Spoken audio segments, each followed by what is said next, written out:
అలాగే ఈ సమావేశానికి విచ్చేసిన కాంగ్రెస్ పార్టీ నాయకులకి, అభిమానులకి, కార్యకర్తలకి, అలాగే సిఆర్ఎంఎఫ్ లబ్ధిదారులకి అందరికీ కూడా హృదయపూర్వకంగా నమస్కారాలు. ఈరోజు మన సీఎం రేవంత్ రెడ్డి గారు విడుదల చేసిన సిఎంఆర్ఎఫ్ రిలీఫ్ ఫండ్ చెక్స్ని ఇవాళ పంపిణీ చేయడానికి తల్లాడకు చేయడం జరిగింది.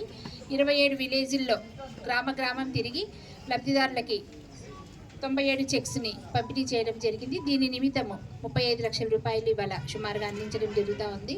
అందుకని సీఎం రేవంత్ రెడ్డి గారికి హృదయపూర్వకంగా నమస్కారాలు, కృతజ్ఞతలు తెలియజేసుకుంటా ఉన్నా.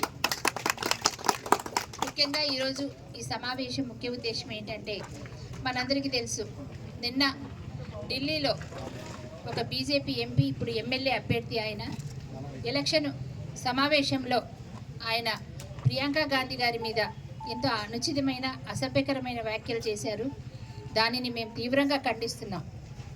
ఎందుకంటే బీజేపీ మాట్లాడితే వాళ్ళ నాయకులేమో చెప్పుకుంటూ ఉంటారు, బేటీ బచావో బేటీ పడావో, మరి మహిళలకి మనం రక్షణ కల్పించాలి, మహిళలే అని ఏదో మనకి పూజనీయులు ఇట్లా అని వాళ్ళు పై మాటలు చెప్తారు. వాళ్ళు చెప్పేయేమో నీతులు, చేసేయేమో ఇట్లాంటి మాటలు. రమేష్ బిధురి గారు మీ అందరికీ తెలుసు ఏం మాట్లాడారు. నన్ను గెలిపిస్తే నేను మన నియోజకవర్గంలో రోడ్లన్నిటినీ ప్రియాంక గాంధీ గారి బుగ్గల్లాగా నున్నగా చేస్తానని మాట్లాడారు. ఎంత అసహ్యకరమైన మాటలండి అవి. దేశం కోసం ఎన్నో త్యాగాలు చేస్తూ వస్తున్న కుటుంబం కొన్ని వందల సంవత్సరాల నుంచి, అలాంటి వ్యక్తిని అంత అవమానించడమా? మళ్ళీ మన వాళ్ళు ప్రశ్నిస్తే ఆయన ఏమాత్రం సిగ్గుపడకుండా మళ్ళీ సమర్థించుకున్నారు తన వ్యాఖ్యలని. లాలూ ప్రసాద్ యాదవ్ గారు చెప్పారు కదా ఇంతకుముందు హేమమాలిని గురించి, అప్పుడు మీరేం ఖండించలేదు, ఏం మాట్లాడలేదు, ఇప్పుడు నన్నెందుకు ప్రశ్నిస్తున్నారు? అయినా హేమమాలిని గారే ఒక ప్రముఖ సినీ నటి, ఆమె ఎన్నో దేశానికి, ఆమె ప్రియాంక గాంధీ గారి కంటే కూడా ఆమె ఎక్కువ పేరు ప్రఖ్యాతులు తీసుకొచ్చారని ఇంకా తన వ్యాఖ్యలను సమర్థించుకుంటూ ఇంకా దిగజారి మాట్లాడారు.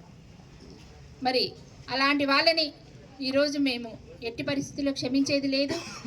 ఒక సాటి మహిళలమై ఉండి కూడా మేము అట్లాంటి మాటలను విని సహించే పరిస్థితి ఎంత మాత్రం లేదు. ఇప్పటికైనా వాళ్ళు బుద్ధి తెచ్చుకొని వాళ్ళ మాటలను వెనక్కి తీసుకొని బేషరతుగా, పైన కాదండి, బేషరతుగా ఏ బహిరంగ సభలో అయితే వాళ్ళు ఇలాంటి మాటలు మాట్లాడారో అలాంటి సభల్లోని ప్రజలందరి ముందు బేషరతుగా క్షమాపణ చెప్పాలి. అలాగైతేనే కానీ మేము విరమించేది లేదు. ఇది ఎంత దూరమైనా తీసుకెళ్తాము ఈ విషయాన్ని. అలాగే ఒక మహిళని ఇలా అసభ్యకరంగా కించపరుస్తూ మాట్లాడిన అటువంటి బీజేపీ నాయకులని మనం ఎందుకు గెలిపించాలి? వాళ్ళు ఎన్నికల ముందు వస్తారు, కులాలని మతాలను రెచ్చగొడతారు, విద్వేషపూరిత వ్యాఖ్యలు చేస్తారు. ఇన్ని సంవత్సరాల్లో ఎలక్షన్ టైంలో మోదీ గారు మాట్లాడే మాటలు ఏంటండి? ఎప్పుడైనా తన చేసుకున్న అభివృద్ధి గురించి ఎప్పుడైనా చెప్పారా? ఎప్పుడు ఎలక్షన్ మీటింగ్ అయినా కూడా ఆయన చైనా గురించో, పాకిస్తాన్ గురించో, మతం గురించో ఇలా మాట్లాడడం, మరి మంటలు పెట్టే మాటలు, మతాల మధ్య, కులాల మధ్య రెచ్చగొట్టే మాటలు మాట్లాడటం తప్ప ఎప్పుడైనా నేను ఇంత అభివృద్ధి చేశా, దేశాన్ని ఇంత ముందడుగులో తీసుకెళ్ళా అని ఎప్పుడైనా మాట్లాడారా? అలాంటి బీజేపీ నాయకులని దేశ ప్రజలందరూ కూడా తరిమి కొట్టాల్సిన సమయం కూడా ఆసన్నమైంది. ఎందుకంటే అలాంటి వాళ్ళని గెలిపించుకుంటే భవిష్యత్తు ఎలా ఉంటుందో ఆయన వ్యాఖ్యల వల్లే తెలుస్తుంది. స్త్రీలంటే ఎటువంటి గౌరవం లేదు వాళ్ళకి. వాళ్ళు స్త్రీలను అంటే ఒక కామదృష్టితో చూస్తున్నారు. ఈరోజు స్త్రీలంటే ఆట బొమ్మలు అనుకుంటున్నారు.